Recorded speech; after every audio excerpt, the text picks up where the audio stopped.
அனைவருக்கும் வணக்கம். ஒரு முக்கியமான தருணத்தில நான் இந்த வீடியோ வெளியிடுறேன். இன்னைக்கு நம்முடைய அலுவலகத்துக்கு வந்திருந்த காவல்துறையினர் எனக்கு ஒரு சம்மன் குடுத்திருக்காங்க. இந்த சம்மன் எது தொடர்பாகன்னா, ஒரு வழக்கு. அது வந்து எஸ்8 ஆதம்பாக்கம் போலீஸ் ஸ்டேஷன்ல இருக்கக்கூடிய கிரைம் நம்பர் 377/2025 என்ற வழக்கு. அது தொடர்பாக பல்வேறு பிரிவுகளின் கீழ் இந்த வழக்கு பதிவு செய்யப்பட்டிருக்குது. அந்த வழக்கு தொடர்பாக with reference cited above, we are investigating the above said criminal case. It appears that you are in possession of documents or information relevant to the case. Therefore, you are directed to appear before me at the S8 Adambakam Police Station on 23/3/2026 at 10 a.m. Failure to comply with this notice may render you liable for action under applicable law. Inspector of police S7 Madipakkam police ஸ்டேஷன்ல இருந்து இது எனக்கு அனுப்பப்பட்டிருக்கு to Thiru Rajavel Nagarajan அப்படின்னு சொல்லிட்டு நம்முடைய பேசு தமிழா பேசு அலுவலகத்துக்கு வந்து இதை 2 காவலர்கள் என்கிட்ட கொடுத்தாங்க. இன்னைக்கு வந்து இந்த காவலர்கள் கிட்ட நான் ஃபர்ஸ்ட் கேட்டது என்னன்னா, இந்த சம்மன் எதுக்காக எனக்கு கொடுக்குறீங்கன்னு கேட்டேன். அவங்க வந்து அதில் போட்டிருக்க படிச்சு பாருங்கன்னு சொன்னாங்க. அதில் படிச்சு பார்க்குறேங்க. பட் அதில் போட்டிருக்கக்கூடிய இந்த கேஸுக்கும் இந்த S8 ஆதம்பாக்கம் போலீஸ் ஸ்டேஷன்ல இருக்கக்கூடிய இந்த கிரைம் நம்பர்ல இருக்கக்கூடிய இந்த கேஸுக்கும் எனக்கும் என்ன தொடர்புன்னு கேட்டேன். அது நேரில் வந்தால் சொல்லுவாங்க சார் அப்படின்னு சொன்னார். நான் சொன்னேன் நேரில் வரேங்க, பட் இது என்ன வழக்கு, இந்த வழக்குக்கு நான் ஏன் வரணும், எதுக்காக இந்த வழக்கு தொடர்பாக என்ன கூப்பிடுறீங்க அப்படின்னு கேட்டேன். அவர் மறுபடியும் அதே பதில் தான் சொன்னார். அதற்கு பிறகு மெதுவாக ஒரு சன்னமான குரல்ல, இல்லை சார் இது வந்து சவுக்கு சங்கர் கேஸ், அது தொடர்பாக விசாரிக்கிறதுக்கு தான் சார் அப்படின்னு சொன்னார். இது வரைக்கும் இது போன்ற சம்மனை கிட்டத்தட்ட ஒரு 13 பேருக்கு அனுப்பியிருக்கிறதா சொன்னார். ஓகே, ஸோ இந்நேரம் எல்லோருக்குமே தெரிஞ்சிருக்கும். கடந்த சில தினங்களாக ஊடகவியலாளர் சவுக்கு சங்கர் அவர்கள் பேசக்கூடிய காணொலிகளை நம்முடைய சேனல்ல நம்ம வெளியிட்டு இருக்கோம். நம்ம மாதிரி நிறைய பேர் வெளியிடுறாங்க. இது தற்போதைய திராவிட முன்னேற்ற கழக அரசுக்கு, காபந்து அரசுக்கு மிகப்பெரிய கலக்கத்தை ஏற்படுத்தியிருக்கு. அதனால சவுக்கு சங்கர் மேல இருக்கக்கூடிய வழக்கு, அது தொடர்பாக விசாரிக்கக்கூடிய விசாரணை அதிகாரியின் மூலமாக இப்படிப்பட்ட ஒரு அழுத்தத்தை கொடுக்குறாங்க அப்படின்னு சொல்லிட்டு பரவலாக எல்லோரும் பேசிட்டு இருக்காங்க. இந்த இடத்துல நான் 2 விஷயத்த சொல்லணும்னு நினைக்கிறேன். ஒன்னு, இந்த ஊடகம் உங்களுக்கே தெரியும், பேசு தமிழா பேசல என்னுடைய அரசியல் நிலைப்பாடுகளா இருக்கட்டும் அல்லது இந்த சேனல் இயங்கக்கூடிய தன்மையா இருக்கட்டும், எல்லாத்துலயுமே நாங்க ஒரு டிரான்ஸ்பரன்சியோட தான் இயங்கிட்டு இருக்கோம். என்னுடைய அரசியல் நிலைப்பாடுகளை என்னைக்குமே நம்ம மறைக்கிறது கிடையாது. நான் நாம் தமிழர் ஆதரவாளராக இருந்த அறியப்பட்ட காலகட்டத்தில் தொடங்கி அதற்கு பிறகு என்னுடைய அரசியல் நிலைப்பாடுகளில் ஏற்பட்ட மாற்றத்திலிருந்து கிட்டத்தட்ட ஒரு 3-4 ஆண்டுகளுக்கு மேலாக நம்ம தீவிரமான ஒரு பாரதிய ஜனதா கட்சியினுடைய ஆதரவாளராக அறியப்படுறோம். நம்முடைய அலுவலகத்திற்கு வந்து பேட்டி கொடுக்காத தலைவர்களே கிடையாது. நம்முடைய சேனலை பார்த்தீங்கனாலே தெரியும். முன்னாள் அமைச்சர்கள், இந்நாள் சட்டமன்ற உறுப்பினர்கள், மிகப்பெரிய தலைவர்கள், தேசிய அளவிலான பிரபலங்கள் என அனைவரையுமே பேட்டி எடுத்துட்டு இருக்கோம். என்னைக்குமே நம்மளுடைய ஊடகத்தில் ஒரு வரைமுறையை தாண்டி நம்ம யாரையும் விமர்சிக்கிறதோ அல்லது கடுஞ்சொற்கள் அவச்சொற்கள் பேசுறதோ கிடையாது. We maintain a standard. அதுல எந்த விதமான காம்ப்ரமைஸும் நம்ம என்னைக்குமே பண்ணிக்கிறது கிடையாது. ஸோ அப்படிலாம் நம்ம ஒரு ஊடகத்தை பார்த்து நடத்திட்டு இருக்கும்போது ஒரு ஊடக அலுவலகத்திற்கு வந்து நம்மை போன்றே பலருக்கும் இந்த சம்மனை வந்து காவல்துறை கொடுக்குறாங்க. அதுவும் எலெக்ஷன் கமிஷனுடைய கோட் ஆஃப் கான்டாக்ட் இம்ப்ளிமெண்டேஷன்ல இருக்கும்போது கொடுக்குறாங்க அப்படின்னா இது என்னால் புரிஞ்சிக்கவே முடியல.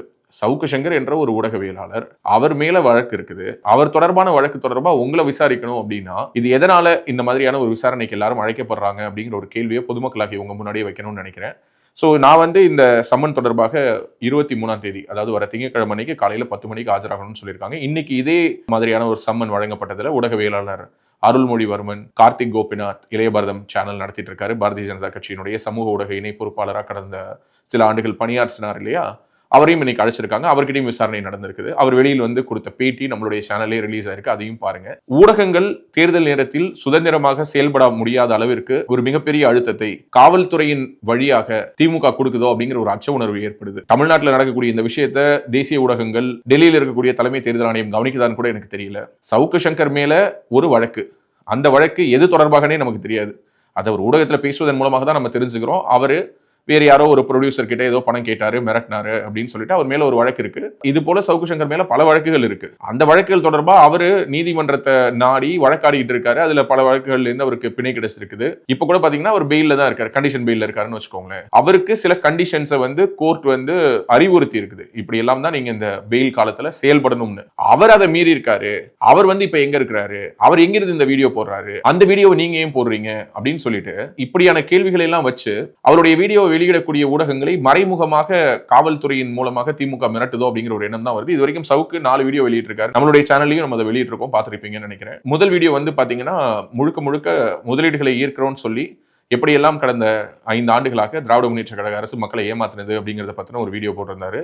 இரண்டாவது, திராவிட முன்னேற்ற கழகத்தினுடைய அந்த முதல் குடும்பம், அவங்களுடைய அதிகார மையங்கள் எந்த அளவுக்கு ஒவ்வொரு துறைகள்லையும் ஆதிக்கம் செலுத்துறாங்க, அந்த முதல் குடும்பம் தான் இங்க ஒட்டுமொத்த தமிழ்நாட்டையும் ஆண்டு வச்சுட்டு இருக்குதுங்கிறத பத்தி பேசியிருந்தாரு. 3வது வீடியோல பாத்தீங்கன்னா தமிழ்நாட்டையே ஒழுக்கின பகுஜன் சமாஜ் கட்சியினுடைய மாநில தலைவர் மரியாதைக்குரிய திரு ஆம்ஸ்டாங் அவர்களுடைய கொலை வழக்கு தொடர்பாக நியாயமான சந்தேகங்களை எழுப்பியிருந்தார். அந்த கொலை வழக்கு தொடர்பாக இன்னமும் பலருக்குமே பல கேள்விகள் மனசுல இருக்குது. அதை ஒரு சாமானியனுடைய பார்வையிலிருந்து பதிவு செய்திருந்தார். அதுல அவருடைய பார்வையில் இவர்களுக்கெல்லாம் தொடர்பு இருக்கும் என்ற அவருடைய கோணத்தையும் அதில் பதிவு செய்திருந்தார். இது தொடர்பாக தன்னுடைய சந்தேகங்களை, இந்த வழக்கு தொடர்பான ஆதாரங்களை பொதுவெளியில் வைத்து சவுக்கு சங்கர் பேசிக்கிட்டே இருக்காரு. ஸோ அதை பற்றி தான் 3வது வீடியோவில் பேசியிருந்தார். 4வது வீடியோங்கிறது வந்து கிட்னி திருட்டு தொடர்பாக பேசியிருந்தார். இது வரைக்கும் 4 வீடியோ ரிலீஸ் ஆயிருக்குது. அடுத்தடுத்த நாட்களையும் அவருடைய வீடியோக்கள் தொடர்ந்து வரும் நான் நம்புறேன். சவுக்கு சங்கர்ங்கிற ஒரு தனிநபரை பார்த்து திராவிட முன்னேற்ற கழக அரசு எந்த அளவுக்கு பயந்து சவுக்கு சங்கருக்கு என்னென்ன மாதிரியான நெருக்கடிகள் கொடுத்தாங்கன்னு தெரியும். சவுக்கு மிக மிக நல்லவர், அவர் எடுக்கக்கூடிய எல்லா ஸ்டாண்ட்ஸையும் நான் ஆதரிக்கிறேங்கிறது என்னுடைய நிலைப்பாடு கிடையாது. ஆனா சவுக்கு சங்கர்ங்கிற ஒரு நபர் பேசவே கூடாது, அவருடைய குரல் எந்த ஒரு ஊடகத்திலும் ஒலிக்க கூடாது, அவருடைய ஊடகத்தில் வேலை பார்த்தவங்க வேற எந்த ஒரு ஊடகத்திலும் போய் வேலை பார்க்க கூடாது அப்படின்னு இந்த காவல்துறையை வைத்து திராவிட முன்னேற்ற கழகம் ஒரு அன்டிக்ளேர்டு எமர்ஜென்சியை இங்கு அமல்படுத்துறாங்களோ அப்படிங்கிற ஒரு எண்ணம் தான் வருது. ஏன்னா சில தினங்களுக்கு முன்னதான் நடந்த ஒரு சம்பவத்தை சொல்றேன். சவுக்கு சங்கருடைய யூடியூப் சேனல்ல வேலை பார்த்த ஒரு எடிட்டர், உங்களுக்கே தெரியும் சவுக்கு சங்கருடைய சேனல் மூடப்பட்டுருச்சு. சவுக்கு மீடியா நெட்வொர்க் மூடப்பட்டதுனால இப்ப சவுக்கு எங்க இருக்காரு, மாலத்தி எங்க இருக்காங்க, அல்லது அதுல வேலை பார்த்தவங்க எங்க இருக்காங்கிறது யாருக்குமே தெரியாது. இப்படிப்பட்ட ஒரு சூழல்ல அதுல வேலை பார்த்தவங்க அடுத்து ஏதோ ஒரு வேலைக்கு போகணும் இல்லையா, அவங்களுக்குன்னு ஒரு குடும்பம் இருக்கு இல்லையா, அதுக்குன்னு ஒரு சர்வைவல் இருக்கு இல்லையா. அப்படி அதில் வேலை பார்த்த ஒரு எடிட்டர் நம்மளுடைய ஆஃபீஸ்ல வேலை பார்க்குற ஒரு எடிட்டர் மூலமா ரெஃபரன்ஸ்ல நம்ம கிட்ட வேலை கேட்டு வர்றாரு. அவர் வரும்போதே சொல்றாரு, சவுக்கு மீடியா நெட்வொர்க்ல நான் வேலை பார்த்தேங்கிறதுனால எந்த சேனலும் எங்களை வேலைக்கு எடுக்க யோசிக்கிறாங்க, ஸோ உங்களுக்கு விருப்பமா அப்படின்னு சொல்லி கேட்கிறாரு. நம்ம தெரிஞ்சுதான் எடுக்கிறோம். ஏன்னா சவுக்கு சங்கர் ஊடகத்துல வேலை பார்க்கறது ஒன்றும் கொலை குற்றம் இல்லை. சவுக்கு சங்கருடைய ஊடகத்துல வேலை பார்த்தா அவங்களை எந்த ஒரு நிறுவனமும் வேலைக்கு எடுக்கக்கூடாது அப்படின்னா அது ஒரு மிகப்பெரிய ஒரு மனித உரிமை மீறல். அந்த மாதிரி அந்த ஊடகத்தில் வேலை பார்த்த ஒரு எடிட்டர் வேலை கேட்டு வந்த உடனே அவங்களுக்கு நம்ம சரி ஓகே வந்து ஜாயின் பண்ணிக்கோங்க, நம்ம ஆஃபீஸ்ல எடிட்டர் தேவை இருக்குன்னு சொல்லி வேலை கொடுக்குறோம். அவர் வேலைக்கு வந்த முதல் நாளே அவருக்கு ரேண்டமா ஒரு ஃபோன் கால் வருது. அந்த முனையில் பேசியவர் தன்னை காவல்துறையை சேர்ந்தவர் என்று அறிமுகப்படுத்துகிறாரு. நீ வேலை சரியில தான் இருக்கியான்னு கேட்கிறாரு. உடனடியாக அவருக்கு பதட்டமாகுது. ஏன்னா அவர் கடந்த 1 மாதத்துக்கு மேல தன்னுடைய மொபைல் போன் ஆஃப்ல தான் வச்சிருந்திருக்காரு. சோ எப்படா நம்மளுடைய மொபைல் போன் ஆன் பண்ணது அவங்களுக்கு தெரிஞ்சிருக்குங்கிறதே அவருக்கு முதல் பதட்டம். அடுத்தது நீ பேசிட்டோம்டா பேச ஆஃபீஸ்ல வேலை பார்க்கறியான்னு கேட்டிருக்காங்க. அவருக்கு இன்னும் பேனிக் ஆயிடுச்சு. நம்ம யார்கிட்டயுமே சொல்லியே, இன்னைக்கு தான் ஃபர்ஸ்ட் டே ஆஃபீஸ் வந்திருக்கோம், வந்த உடனே அடுத்த 2 மணி நேரத்துக்குள்ளார எப்படா இதை கரெக்டா கேட்கறாங்கன்னு சொல்லி பயந்து போய் அவருக்கு அதிகபட்சம் பாத்தீங்கன்னா ஒரு 20-25 வயசு இருக்கும். அவர் ஒரு பதட்டமான சூழல்ல என்னுடைய கேபினுக்கு வராரு. சார் நான் வந்து வீட்டுக்கே போயிடுறேன் சார், வீட்டில் சொன்னேன், எனக்கு வீட்டில் எல்லாரும் பயப்படுறாங்க, எனக்கு ஏதாவது ஆயிடுமோன்னு. நான் சொன்னேன், தம்பி நீங்க ஒரு நிறுவனத்தில் வேலை பார்த்துருக்கீங்க, சவுக்கு சங்கருடைய நிறுவனத்தில் வேலை பார்க்கறதுக்காகவே நீங்க பிறந்து வளர்ந்து வரல. நீங்க ஒரு எடிட்டரா ஏதோ ஒரு தொழிலை கத்துக்கணும், எல்லோரும் கத்துக்கிறது மாதிரி நீங்களும் ஒரு தொழிலை கத்துட்டு இருக்கீங்க. நீங்க ஒரு எடிட்டரா போய் சில மாதங்கள் இங்க வேலை பார்த்துருக்கீங்க. அதனால நீங்க வந்து வேற எங்கேயுமே வேலைக்கு போகாம இருக்கணும்னோ அல்லது சவுக்கு மேல போடப்பட்ட வழக்குகள் அனைத்திலும் உங்களுக்கு தொடர்புனோ அர்த்தம் கிடையாது. எனக்கு எந்த விதமான பிரச்சனையும் கிடையாது உங்களை வேலைக்கு வச்சுக்கிறதுல. உங்களுக்கு ஏதாவது பிரச்சனைனா நீங்க உங்களுடைய முடிவை என்னவாக இருந்தாலும் நீங்க எடுத்துக்கலாம்னு சொன்னேன். இல்லைனா எனக்கு வீட்டில் பயப்படுறாங்க, அம்மா அப்பா பயப்படுறாங்க, வீட்டுக்கு வந்துருப்பா, நீ வேலைக்கே போவேனான்னு சொல்றாங்க அப்படின்னு சொல்லிட்டு அவர் ஆஃபீஸ்லேருந்து கிளம்பி போயிட்டாரு. இது நடந்து 2-3 நாள் ஆச்சு. எதுக்காக இதை சொல்றேன்னா, ஒரு சாதாரணமான ஒரு எடிட்டர், அவருக்கு அதிகபட்சம் மாசம் என்ன ஒரு 30-35 ரூபாய் சம்பளம் வாங்கி இருந்திருப்பாரு. அதிகபட்சமா நான் சொல்றேன், அவருடைய வாழ்வாதாரம்ங்கிறது அந்த சம்பளம் தான். அப்படி ஒரு எளிய குடும்ப பின்னணியிலிருந்து வந்த ஒரு சாதாரணமான ஒரு இளைஞரை சவுக்கு சங்கருடைய ஊடகத்துல வேலை பார்த்தாருங்கிற ஒரே காரணத்துக்காக இப்படி கண்டினியூஸா மானிட்டர் பண்றதும், அவர் எங்க போறாருங்கிறத ட்ராக் பண்றதும், அவர் போனை ஆன் பண்ண உடனே அவருக்கு ஃபோன் பண்ணி நீ இங்கே தான் இருக்கியா, அங்கதான் இருக்கியா, அங்க வேலைக்கு போயிட்டியா, இங்க வேலைக்கு போயிட்டியான்னு கேட்கறதும் ஒரு அப்பட்டமான மனித உரிமை மீறல் இல்லையா?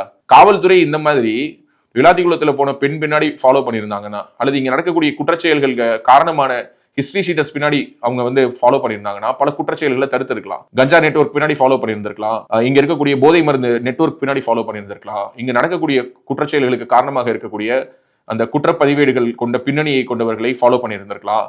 அதெல்லாம் விட்டுட்டு சம்பந்தமே இல்லாம சவுக்கு சங்கருடைய யூடியூப் சேனல்ல வேலை பார்த்த ஒரு எடிட்டரை ஃபாலோ பண்றாங்க. இது எந்த வகையில் ஒரு ஆக்கப்பூர்வமான ஒரு விஷயங்கிறது எனக்கு சத்தியமா தெரியல. திமுக ஏன் காவல்துறை இந்த மாதிரியான வேலைகளுக்கு பயன்படுத்துறாங்கன்னு தெரியல. இதனால காவல்துறையினுடைய பேர் தான் கெடுதே தவிர திமுகவினுடைய பேர் கிடையாது. ஏன்னா திமுகங்கிறது ஒரு அரசியல் கட்சி, அரசியல் கட்சிக்கு 1000 விமர்சனங்கள் இருக்கலாம். ஆனால் காவல்துறை ஏன் இந்த அளவுக்கு ஒரு அவப்பெயரையும் ஒரு அவநம்பிக்கையும் சம்பாதிக்கணும்? நீங்க எங்களுக்கும் சேர்த்து தானே காவல்துறை. காவல்துறைங்கிறது யாரு? நீங்க திமுகவுக்கு மட்டுமான காவல்துறை கிடையாது, எங்களுக்கும் நீங்க தான் காவல்துறை. நாளைக்கு எங்களுக்கு ஒரு பிரச்சனை, எங்களுக்கு ஒரு சட்டம் ஒழுங்கு இஷ்யூனாலும் நாங்க உங்களை தான் தேடி வரணும். அப்படிப்பட்ட காவல்துறை இப்படியான ஒரு சம்மனை எனக்கு மட்டும் இல்ல, இந்த மாதிரி எல்லோருக்கும் கொடுக்குறாங்க. அவங்க அதை பெருமையா வேற சொல்றாங்க, உங்களுக்கு மட்டும் இல்ல சார், ஒரு 13 பேருக்கு கொடுத்துருக்கோம், அதனால யோசிக்காம வாங்க. நான் தான் சொன்னேன், எனக்கு இதுல யோசிக்கிறதுக்கு ஒன்றும் இல்லை, பட் இந்த வழக்குக்கும் எனக்கு என்ன சம்பந்தம்னு கேட்டேன். நீங்க நேரில் வாங்கன்னு சொல்லிட்டீங்க, நான் நேரில் வந்து கேட்டுக்கிறேன்னு சொல்லிட்டேன். ஸோ நான் திங்கட்கிழமை அன்னைக்கு இந்த வழக்குல இந்த சம்மனையா நான் வந்து ஹானர் பண்றதுக்காக நான் நேரில் போறேன். கண்டிப்பா நான் அங்க நேரில் போயிட்டு அந்த விசாரணை அதிகாரிக்கு என்னுடைய முழு ஒத்துழைப்பை கொடுக்க இருக்கேன். சரி ஓகே, நீ தான் சம்மனை ஹானர் பண்ண போறியே, அப்புறம் எதுக்கு இந்த வீடியோனா? இந்த வீடியோ பார்த்துட்டு இருக்கவங்க தயவு செஞ்சு ஒரு விஷயத்தை புரிஞ்சுக்கணும். என்னன்னா, ஒரு ஊடகம் நடத்துறோம்னா அந்த ஊடகத்துக்கு பின்னாடி பல அழுத்தங்கள் இருக்குது. அதுல ஒரு அழுத்தத்தினுடைய சாம்பிள் தான் இது. இங்க ஒரு 30க்கும் மேற்பட்டவர்கள் வேலை பார்க்குறாங்க. அந்த 30க்கும் மேற்பட்ட நபர்கள்ங்கிறது அந்த 30 பேர் மட்டுமல்ல, அவங்களுடைய குடும்பம் சார்ந்தது. ஸோ ஒரு 30 குடும்பம் இந்த நிறுவனத்தோடு தொடர்பில் இருக்காங்க. லட்சக்கணக்கான பேர் நம்மளுடைய சேனலுடைய வீடியோஸை பார்க்குறாங்க. ஒவ்வொரு வீடியோவையும் மேக் பண்றதுக்கு, அதை கொண்டு வந்து உங்க முன்னாடி வைக்கிறதுக்கு நாங்க போடுற எஃபர்ட்ங்கிறது அதிகம். ஆனா அது அனைத்தையுமே உதாசீனப்படுத்திட்டு ஏதோ ஒரு வழக்குல நாங்க போட்டிருக்கக்கூடிய எஃப்ஐஆர்ல சவுக்கு ஊடகம், அதில் வேலை பார்ப்பவர்கள் மற்றும் பலர்னு போட்டிருக்கோம். அந்த மற்றும் பலர்ல யாரை வேணாலும் சேர்க்கலாம், அதுல உன்னையும் சேர்ப்போம், அவனையும் சேர்ப்போம், இவனையும் சேர்ப்போம், யாரை வேணாலும் சேர்ப்போம் அப்படின்னு சொல்லிட்டு ஒரு எதேச்சாதிகாரமான போக்குல காவல்துறை செயல்பட முனைவது யாருடைய தூண்டுதலின் பேரில் அப்படிங்கிறத மக்கள் முன்னாடி ஒரு கேள்வியா நான் வைக்கணும்னு நினைக்கிறேன். இது தொடர்பாக நான் சார்ந்திருக்கக்கூடிய பாரதிய ஜனதா கட்சியினுடைய வழக்கறிஞர் பிரிவினுடைய மாநில தலைவராக இருக்கக்கூடிய திரு குமரகுரு அவர்களிடமும் பேசியிருக்கேன். நிறைய கட்சியில் இருக்கக்கூடிய வழக்கறிஞர் பிரிவை சேர்ந்தவர்கள் என்னுடைய நண்பர்கள் வெல்விஷர்ஸ் இருக்காங்க. அவங்க எல்லோருக்குமே தகவல் சொல்லியிருக்கேன். அவங்க எல்லோருமே திங்கட்கிழமை அன்னைக்கு உங்க கூட சேர்ந்து நாங்களும் இந்த வழக்கு விசாரணையின் பொழுது வரோம் அப்படின்னு சொல்லியிருக்காங்க. எனக்கு தெரியல, கோட் ஆஃப் கான்டக்ட் இம்ப்ளிமெண்டேஷன்ல இருக்கும்போது எலெக்ஷன் கமிஷன் இப்படியான செயல்களை ஊக்குவிக்குதா, இப்படியான செயல்கள் நடக்கிறத எலெக்ஷன் கமிஷன் கண்காணிக்குதா, தேசிய அளவில் இருக்கக்கூடிய ஊடகங்கள் இதை அக்செப்ட் பண்றாங்களா? ஏன்னா இது ஒரு டிஜிட்டல் ஊடகத்தின் மேல் தொடர்ச்சியாக நிகழ்த்தப்படக்கூடிய ஒரு மனித உரிமை மீறலாக, ஒரு காவல்துறையினுடைய அத்துமீறலாக, அதிகார துஷ்பிரயோகமாக மட்டும் நான் பார்க்கல. இது ஒட்டுமொத்த ஊடகத்திற்கே விடப்படக்கூடிய ஒரு சவாலாக நான் பார்க்கிறேன். நேஷனல் மீடியாஸ் எல்லோரையும் ப்ளீட் பண்ணி கேட்கணும்னு நினைக்கிறேன். தமிழ்நாட்டில் இப்படியான சம்பவங்கள் நடந்துட்டு இருக்குது, உங்களுடைய கவனத்துக்கு வருதான்னு தெரியல. தேசிய தேர்தல் ஆணையத்திடம் முறையிடுகிறேன். தமிழ்நாட்டில் உங்களுடைய தேர்தல் ஆணையத்தினுடைய அதிகாரிகள் இதையெல்லாம் கவனிக்கிறாங்களான்னு தெரியல. ஒவ்வொரு ஊடகத்தையும் இப்படி திமுகவுக்கு எதிரான விமர்சனங்களை வைக்கக்கூடிய வீடியோவை வெளியிடுவதற்காக சம்மன் கொடுத்து காவல்துறை விசாரிக்க ஆரம்பிச்சாங்கன்னா தினசரி அவங்க ஊடகங்களை விசாரிக்கிறது மட்டும் தான் செய்ய முடியுமே தவிர சட்டம் ஒழுங்கை காப்பாற்றவே முடியாது. இப்படியான செயலைத்தான் அடுத்த 30 நாட்கள் தொடர போறாங்களா காவல்துறை? இதை தேர்தல் ஆணையம் கை கட்டி வேடிக்கை பார்க்க போதா? இதை தேசிய ஊடகங்கள் மௌனமாக கடந்து போக போதா? இங்க இருக்கக்கூடிய மாநில ஊடகங்களும் இதை அமைதியாகவே வழிமொழிய போறாங்களா? எனக்கு தெரியல. மக்களுடைய மனசாட்சி முன்னாடி நான் இந்த கேள்விகள் எல்லாத்தையும் வைக்கணும்னு நினைக்கிறேன். சவுக்கு சங்கருடைய வீடியோவை போடுவதற்காகத்தான் இந்த சம்மன் எங்களுக்கு வழங்கப்பட்டிருக்கு. நேரடியாகவோ மறைமுகமாகவோ இது ஒரு வகையில் எங்களை போன்ற சிறு ஊடகங்களுக்கு விடுக்கப்பட்ட ஒரு மிரட்டல். என்னன்னா, சவுக்கோட வீடியோ போடுறியா, நீ நிம்மதியா இருக்க முடியாது, உன்னை நான் விசாரணைன்னு கூப்பிடுவேன், இந்த முறை சம்மனை உன்னுடைய ஆஃபீஸ்க்கு அனுப்பணும், அடுத்த முறை சம்மனோடு உன்னோட வீட்டுக்கு வர வைப்போம், இப்படி உன்னை தொடர்ச்சியாக நாங்க ஏதோ ஒரு வகையில டிஸ்டர்ப் பண்ணிக்கிட்டே இருப்போம், நீ உன்னுடைய ரொட்டீனை வாழ முடியாது, உன்னுடைய இயல்பான வாழ்க்கையிலிருந்து உன்னை நாங்க கொஞ்சம் கொஞ்சமா பிரிச்சு கொண்டுட்டு வருவோம், மொத்தத்துல உன்னுடைய வாழ்க்கையை ஏதோ ஒரு வகையில நாங்க பதட்டமாவே வச்சுப்போம். இதெல்லாம் நாங்க ஏன் பண்றோம்னா, நீ இந்த திமுக விமர்சிக்கக்கூடிய சவுக்கு சங்கரோட வீடியோவை உன்னுடைய ஊடகத்துல போடுற, அதனால இதெல்லாம் நீ ஃபேஸ் பண்றதுக்கு ரெடியான்னு உன்னை நீயே கேள்வி கேட்டுக்கோ என்ற ஒரு எண்ணத்தின் அடிப்படையில் இந்த சம்மன் வழங்கப்பட்டிருந்தால், நான் திரும்பவும் சொல்லணும்னு நினைக்கிறேன், உறுதியாக எங்களுடைய குரல் ஒலித்துக் கொண்டே இருக்கும். சமரசம் எதிர்க்க நாங்கள் உள்ளாக மாட்டோம். சவுக்கு சங்கருடைய வீடியோ மட்டுமல்ல, இந்த திராவிட முன்னேற்ற கழக அரசை எதிர்த்து கேள்வி கேட்கக்கூடிய எல்லாருடைய குரலையும் ஒலிப்பதற்கு ஒரு மேடையாகவே நாங்கள் பேசு தமிழா பேசுவோம் மாற்றுவோம். எங்களுடைய நோக்கம் இப்போ வரைக்கும் அது கிடையாது.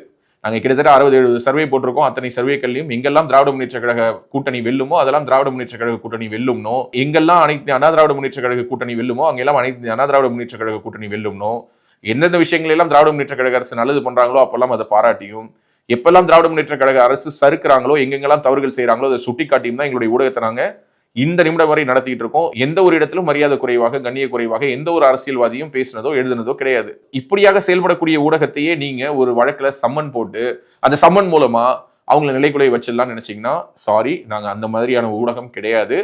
இந்த சம்மன் இல்ல, இந்த வழக்கு தொடர்பாக இன்னும் எத்தனை சம்மன் வந்தாலும் அந்த சம்மன் எல்லாத்தையும் ஃபேஸ் பண்றதுக்கு நாங்க ரெடியா இருக்கோம். ஏன்னா நாங்க நியாயத்தோட பக்கத்துல நிக்கிறதா நாங்க உறுதியா நம்புறோம். இந்த சமூகத்தினுடைய கோபத்தை ஒரு விசில் ப்ளோவரா திராவிட முன்னேற்ற கழக அரசின் மேல் மக்களுக்கு இருக்கக்கூடிய கோபத்தை தன்னுடைய வார்த்தைகளின் வழியாக சவுக்கு சங்கர் கடத்தினாரு. அதுல சில விஷயங்கள்ல உங்களுக்கு கருத்து வேறுபாடுகள் இருக்கலாம், அல்லது அதுல இதுதான் உண்மை இது பொய், அதுல உங்களுக்கு டிஃபரன்ஸ் ஆஃப் ஒப்பீனியன் இருக்கலாமே தவிர அவர் பேசவே கூடாது. அவர் குரல் வலையை நீங்க நெரிக்கணும். அவர் குரல் வலையை நெரிக்கும் பொழுது அவருக்கு வாய்ப்பு கொடுத்து, அவருக்கு கொஞ்சமா யாராவது ஒரு ஆக்சிஜன் கொடுத்து அவர் பேசுவதற்கான ஒரு வாய்ப்பை, மேடையை யாராவது போட்டு கொடுத்தா அந்த மேடையும் நாங்க அடிச்சு நொறுக்கிறதுக்கு, அல்லது அந்த மேடை போட்டு கொடுத்தவங்களை வேறு விதமான உளவியல் ரீதியிலான மிரட்டல்களுக்கு உள்ளாக்குவோம்னு இங்க இருக்கக்கூடிய காவல்துறையை வச்சு திமுக நினைச்சதுன்னா, திமுகவுக்கு மக்கள் தகுந்த பாடம் புகட்டுவார்கள். இங்க இருக்கக்கூடிய தேசிய ஊடகங்களும் சரி, மாநில ஊடகங்களும் சரி, இவங்க எல்லோரையும் தாண்டி நான் நம்புறது சக யூடியூபர்ஸ் தான். இந்த மாதிரி யூடியூப் சேனல்களுக்கு விடுக்கப்படக்கூடிய மிரட்டல்களை இங்க இருக்கக்கூடிய யூடியூப் சேனல்ஸ் தான் பேசணும். இந்த டிஜிட்டல் மீடியாக்களுக்கு என்று இங்கு ஒருங்கிணைக்கப்பட்ட சங்கங்கள் கிடையாது. இந்த டிஜிட்டல் மீடியாவுக்கு என்று ஒரு பணி பாதுகாப்பு கிடையாது. இந்த டிஜிட்டல் மீடியாவுக்கு என்று ஒரு ஒழுங்குமுறை இல்லாம தான் இயங்கிட்டு இருக்கோம். I think this is the high time. நாம் அனைவரும் ஒரே குரல்ல ஒலிப்போம். இங்கு ஒரு சக டிஜிட்டல் ஊடகவியலாளர்களுடைய குரல் ஒரு தலைபட்சமாக நெரிக்கப்பட்டால் அந்த குரலுக்கு ஆதரவாக 1000 குரல்கள் ஒலிக்கணும். அப்பதான் அந்த குரல் வலையை நெரிக்கிறவங்களுக்கு அடுத்த முறை இதே போல இன்னொரு ஊடகத்தினுடைய குரல் வலையை நெரிச்சிட முடியாது. ஒரு குரலை இங்க நம்ம அடக்கணும்னு நினைச்சோம்னா 1000 குரல்கள் ஒலிக்கும்ங்கிற ஒரு எண்ணம் வரும். அந்த ஒரு எண்ணத்தை இங்க இருக்கக்கூடிய சக ஊடகவியலாளர்களும், தேசிய ஊடகங்களும், இங்க இருக்கக்கூடிய மற்ற கட்சியினரும், அந்த கட்சியினுடைய லீகல் விங்கும் அந்த ஒரு மிகப்பெரிய சப்போர்ட்டை எக்ஸ்டெண்ட் பண்ணுவாங்க அப்படின்னு நான் நம்புறேன். அந்த நம்பிக்கையோடு இந்த காணொலியை நிறைவு செய்கிறேன். வர 23ஆம் தேதி அன்னைக்கு, நாளை மறுநாள் திங்கட்கிழமை அன்னைக்கு காலையில 10 மணிக்கு எஸ்8 ஆதம்பாக்கம் போலீஸ் ஸ்டேஷன்ல இவங்க கொடுத்திருக்கக்கூடிய சம்மனை ஹானர் பண்ணி நான் ஆஜராக இருக்கேன். அங்க அவங்க கேட்கக்கூடிய கேள்விகளுக்கு நான் என்ன பதில் சொல்றேன், அங்கே எப்படி அவர்கள் நடத்துகிறார்கள், அங்கு விசாரணை என்ற பெயரில் என்னென்னலாம் கேட்குறாங்கிறத நான் போயிட்டு வந்ததற்கு பிறகு அடுத்த வீடியோவில் நான் பதிவு பண்ணுவேன். நன்றி, வணக்கம். உலக தமிழ் சொந்தங்களுக்கு வணக்கம். நான் ராஜவேல் நாகராஜன். பேசு தமிழா பேசு வலையொலியுடைய வளர்ச்சிக்கு நீங்களும் உறுதுணையாக இருக்கணும்னு நினச்சிங்கன்னா இந்த வீடியோடைய டிஸ்கிரிப்ஷனில் இருக்கக்கூடிய ரேசர் பே லிங்கை கிளிக் பண்ணுங்கள். அந்த லிங்க்கில் போயிட்டு உங்களுக்கு விருப்பமான தொகையை பேசு தமிழா பேசுவனுடைய வளர்ச்சிக்கு உங்களுடைய பங்களிப்பாக நீங்கள் கொடுக்கலாம். நன்றி, வணக்கம்.